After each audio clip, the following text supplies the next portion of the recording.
Muy buenos días, queridos hermanos y amigos. En esta mañana quiero que meditemos en un tema sumamente importante, que muchas veces no nos ponemos justamente a pensar detenidamente y que es tan relevante en nuestras vidas, sobre todo en nuestra vida espiritual, en nuestra vida en general, pero en nuestra vida espiritual sobre todas las cosas, aquellos que somos hijos de Dios o nos llamamos hijos de Dios, ¿no? Que son los pensamientos, justamente. A la luz de la palabra del Señor, como todas las cosas en este canal, vamos a tratar de analizar los pensamientos, de dónde provienen y cuál es la importancia que tienen colocarlo en su justa medida y en su lugar. Proverbios 23, 7 para comenzar. Proverbios 23. Libro de los Proverbios, que tan hermosos son. Nos dice aquí el autor de estos Proverbios, Salomón, ¿no? Hombres sabios, si los hubo, dice Dios, que el hombre más sabio que hubo en la tierra, que pidió sabiduría en vez de pedir un montón de cosas, y después por supuesto que Dios, por haber pedido eso, lo premió y le dio también riquezas y todo lo demás que hubiésemos pedido nosotros. Salomón dice en el Proverbio 23, 7, porque cuál es su pensamiento en su alma, tal es él. ¿Sí? La primera parte, ¿no? Porque cuál es su pensamiento en su alma, tal es. ¿Qué significa esto? Que los pensamientos son la entrada al alma. Todo aquello que nosotros pensamos viene de lo más profundo del corazón, ¿sí? Dicen que del corazón, o lo que uno siente en el corazón, habla la boca. Nuestros pensamientos son los que dominan nuestra alma, están relacionados íntimamente, ¿no?, con lo que viene adentro, con nuestro sentimiento. Vamos a... Les voy a decir algo que una vez escuché y que me pareció importante, una frase, una comparación. Hagamos de cuenta como si nuestro cerebro fuese un gran aeropuerto. El más moderno de los aviones necesita un controlador para poder volar, para saber cuándo aterrizar, cuándo poder aterrizar, cuándo no puede aterrizar porque está ocupada la pista, cuándo despegar, ¿sí?, de acuerdo también a las cuestiones climáticas y sobre todo al tráfico que hay, ¿no? Entonces, sería bueno que comparemos entonces nuestro cerebro con ese aeropuerto, y por supuesto que nuestro cerebro, del cual salen o emanan nuestros pensamientos, estaría bueno tener la guía de Dios para poder controlar esos pensamientos, como esos aviones, por más modernos que sean, ¿sí?, están necesitando de un controlador. Nuestro controlador en nuestra vida tiene que ser la palabra de Dios, ¿sí?, y Dios mismo, por supuesto, para que pueda controlar todo aquello que nosotros pensamos y que, por supuesto, sale de nuestro corazón. Normalmente, ya de por sí, el ser humano es inclinado a mal, a pensar mal, ¿no? Porque nuestra naturaleza está justamente el pecado. Fíjense que Dios esto lo tiene muy claro, no creó al hombre y no lo creó, en realidad no lo creó con maldad. El hombre después, sabemos, ¿no?, la historia, cómo esa primera pareja, ¿no?, en el jardín del Edén tuvo pecado, ¿no?, la tentación a través de Satanás, y en ese momento empezó el pecado, ¿no? Fíjense que en Génesis 6, en el versículo 5, nos dice, ¿no? Y vio Jehová que la malicia de los hombres era mucha en la tierra, y que todo designio de los pensamientos del corazón de ellos era de continuo solamente el mal. El Señor Jesús no nos va a obligar a nosotros a qué es lo que tenemos que pensar. Dios, cuando crea al hombre, en el principio de la creación, lo crea con el libre albedrío, es decir, le da la posibilidad de que el hombre elija qué es lo que quiere para su vida. Y nosotros somos quienes elegimos, no es que nadie nos pone un revólver y nos dice, vos tenés que creer en Dios, vos tenés que comportarte de tal manera, vos tenés que pensar esto o el otro. Somos nosotros los responsables, los que tenemos el libre albedrío de hacer las cosas como a nosotros nos parece, ¿sí? En Santiago 1, también Santiago nos habla de los pensamientos, y nos va a decir Santiago 1, 14 y 15, nos dice, sino que cada uno es tentado cuando de su propia concupiscencia es atraído y cebado. Y la concupiscencia, después que ha concebido, pare el pecado, y el pecado, siendo cumplido, engendra muerte. ¿Esto qué significa? Que nosotros tenemos ese libre albedrío, ¿sí? Y Satanás, por supuesto, que es el enemigo de nuestras almas, ¿no? Nos va a tentar, y nosotros, si le damos entrada, a través de, como dije, que somos inclinados al mal por naturaleza, con nuestra concupiscencia, significa, ¿no? Ese hombre interior que tenemos nosotros, que está, como recién leí en Génesis, de continuo solamente al mal, nuestro pensamiento. Nosotros en ese momento parimos el pecado, ¿sí?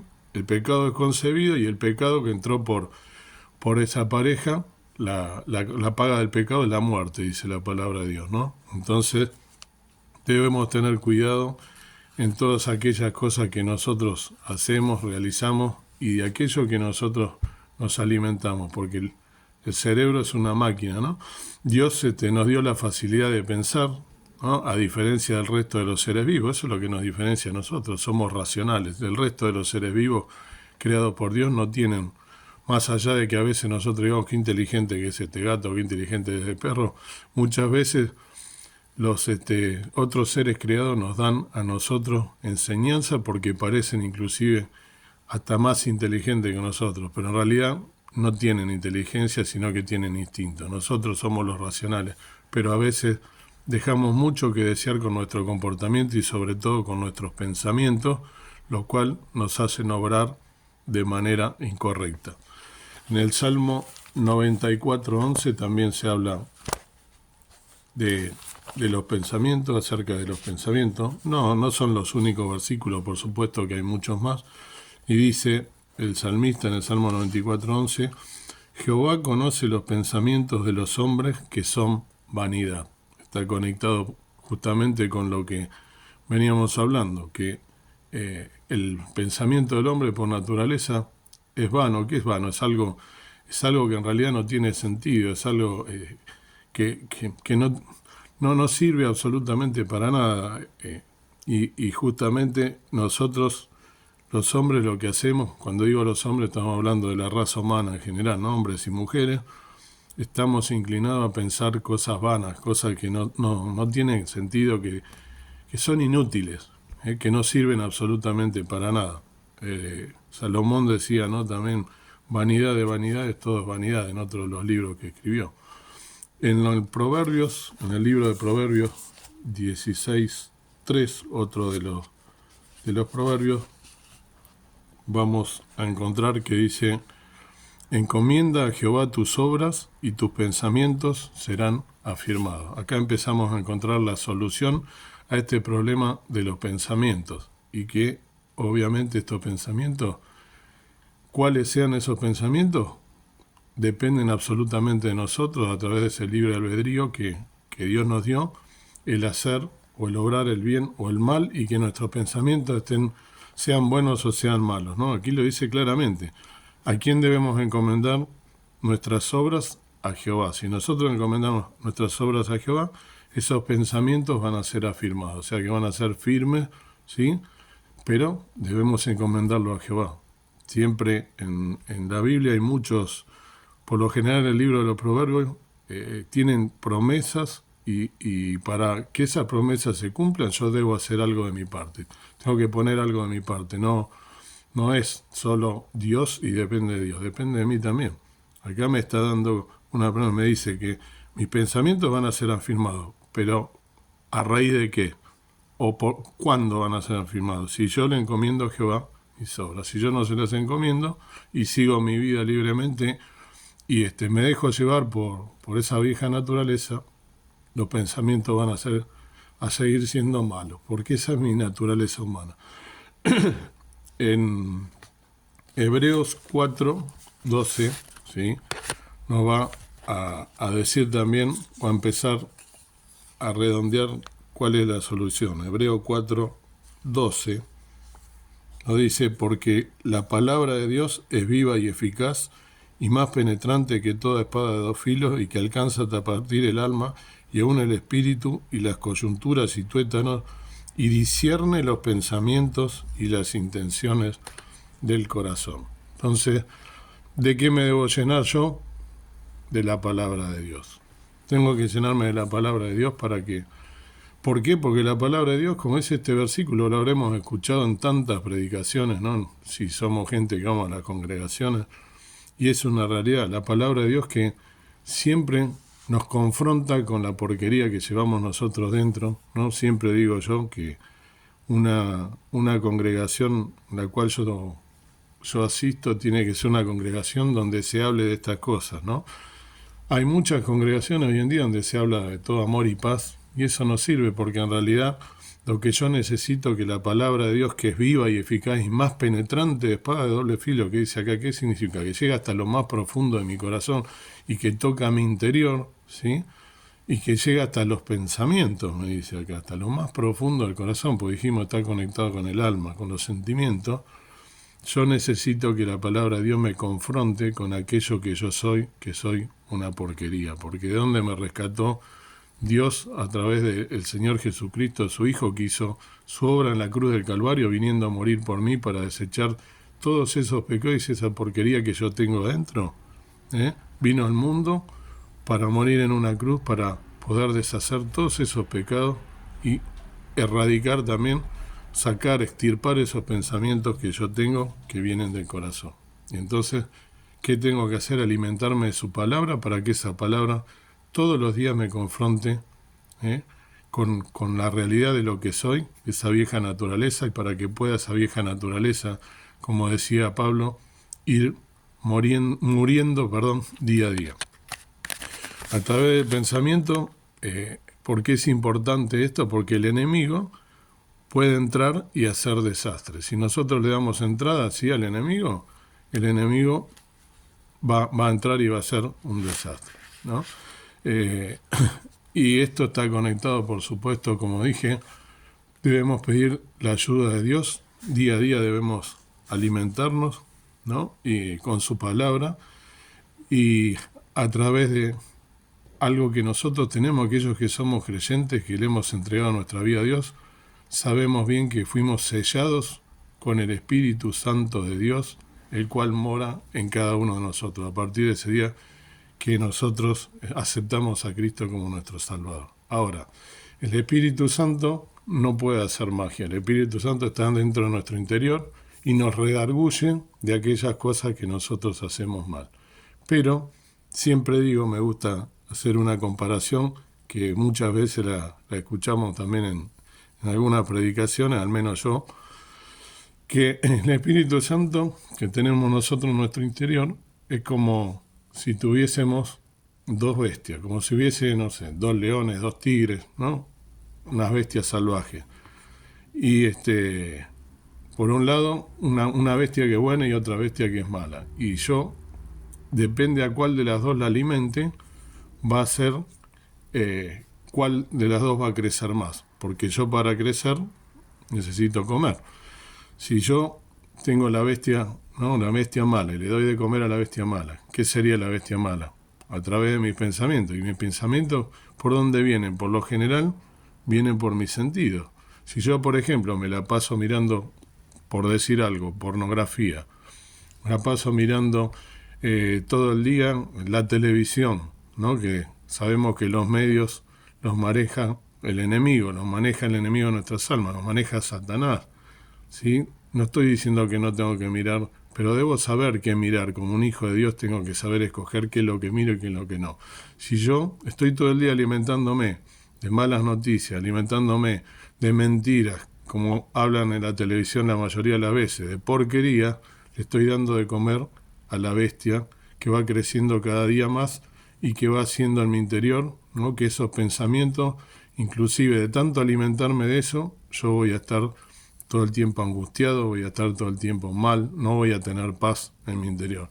Si por el contrario le doy de comer al Espíritu Santo, ¿sí? Que es la parte buena, en ese caso yo lo que voy a lograr es que ese Espíritu Santo me redarguya de todas esas cosas que yo no debo hacer en mi vida, y Él lo voy a dejar actuar en mi corazón y en mi mente, sobre todas las cosas, en mi pensamiento. ¿Cómo lo hago? A través de la palabra de Dios. Todo el tiempo estando en sus cosas, alimentándome de la palabra de Dios, nutriéndome, ¿no? Como dice Pablo, dejando, si soy un hijo o una hija de Dios, dejando los primeros rudimentos, ¿no? Dejando la leche y comenzando a crecer. Yo necesito, como una criatura, alimentarme para poder crecer, alimentar mi alma. ¿Cómo lo hago? A través de la palabra de Dios y estando todos los días en contacto con la palabra de Dios. Tiene que ser todos los días esto para poder erradicar de mi cabeza los malos pensamientos. Para finalizar, voy a leer un versículo que en el día de ayer, en la congregación a la cual yo asisto, veníamos estudiando el libro de los Efesios y todos conocemos cuando habla de la armadura del Señor que se necesita para poder resistir los dardos del maligno, porque nosotros no tenemos lucha contra sangre y carne, sino contra principados y potestades. Los pensamientos, ¿no? En los medios de comunicación, el príncipe de la potestad del aire, quien es Satanás, que siempre está tratando de destruir, de hurtar, que vino a destruir, a acusar, ¿no? A matar, y vino a imponerse por sobre lo que Dios quiere hacer con nosotros en nuestra vida. Entonces, en Efesios 6, versículo 18 nos dice: orando en todo tiempo con toda deprecación y súplica en el Espíritu, y velando en ello con toda instancia y suplicación por todos los santos. Esta es la clave, queridos hermanos y amigos, para poder manejar nuestra mente y nuestros pensamientos. Aquí el hermanito que finalizó ayer el estudio de Efesios que tuvimos tan precioso, se lo recomiendo el libro de Efesios, hablaba, ¿por qué Pablo, cuando habla de toda la armadura del yelmo, ¿no? De la palabra de Dios, habla absolutamente de toda esa armadura que tiene que tener el cristiano para defenderse de los dardos? La oración la dejó aparte, como no está incluida dentro de la armadura, porque en realidad la oración es aquello que envuelve absolutamente todo y de lo cual no podemos prescindir, porque en la armadura, como decía ese hermanito ayer, precioso el mensaje que dio, puede estar rota la coraza, puede estar el casco medio averiado, gastado, pero la oración es algo que debemos tener como los soldados de Dios listos para la batalla, para salir a luchar contra las huestes malignas, ¿no? De los aires, Satanás, el príncipe de la potestad del aire, que nos quiere destruir. Tenemos que orar en todo tiempo, con deprecación, quiere decir, todo el tiempo debemos estar dedicados a la oración intensamente, ¿no? En nuestra cámara secreta, de día, de noche, en todo momento. Cuando voy, si no tengo tiempo de estar arrodillado, voy caminando, voy en el colectivo, voy donde sea, tengo mi momento de oración, le encomiendo mi día a mi Padre Celestial, y mi Padre Celestial, a través, como dice acá, ¿no? Y súplica en el Espíritu Santo que mora en nosotros, ¿sí? Es quien nos debe redarguir y ayudar a que esos pensamientos se corrijan, y que podamos llevar una vida acorde a lo que un hijo de Dios debe tener. Entonces te invito en esta mañana a que pienses en estas cosas y que dediques tu tiempo de oración para que esos pensamientos que vienen malos, que vienen de nuestro corazón ya, de nuestra vieja naturaleza, que podamos dejar crecer al Espíritu Santo para poder ser alimentados de las cosas que nuestro Padre Celestial quiere, a la cual Él le agrada, pensando que su Hijo Jesucristo vino a morir por ti y por mí y que dio su vida. Vamos a orar para finalizar. Padre y Señor nuestro que estás en el cielo, te encomiendo en esta mañana, este día en tus manos, para que todo lo que haga sea de agrado a ti, para que podamos estar pensando en estas cosas, dejando nuestros pensamientos malos de lado, que podamos alimentar al Espíritu Santo que quiere crecer y manifestarse en nuestra vida, redarguirnos de todas aquellas cosas malas que tenemos por nuestra vieja naturaleza que vive en nosotros, y que, como dijo Pablo, que vivo no ya yo, mas vive Cristo en mí, que podamos ser vencedores diariamente, orando, velando en todo tiempo, porque nuestra redención está cerca, porque pronto va a venir Jesús a buscarnos cuando sucedan todos los acontecimientos que aún faltan, pero sabemos por tu palabra que todo se está preparando, que podamos serte fieles y sobre todas las cosas estar preparados, velando y orando para que nuestro enemigo no nos pueda vencer, que nuestros pensamientos sean solamente de búsqueda hacia las cosas espirituales, hacia ti, y que si somos tentados que podamos resistir esos dardos de maligno, estando con toda la armadura del Señor, pero especialmente con la oración que nos va a defender para que tú nos ayudes tomados de tu mano. Gracias por todo y encomiendo nuestra vida en tus manos, con el perdón de nuestros pecados, en el nombre precioso de Cristo nuestro Salvador. Amén. Que el Señor los bendiga y que tengan un día y una semana de victoria.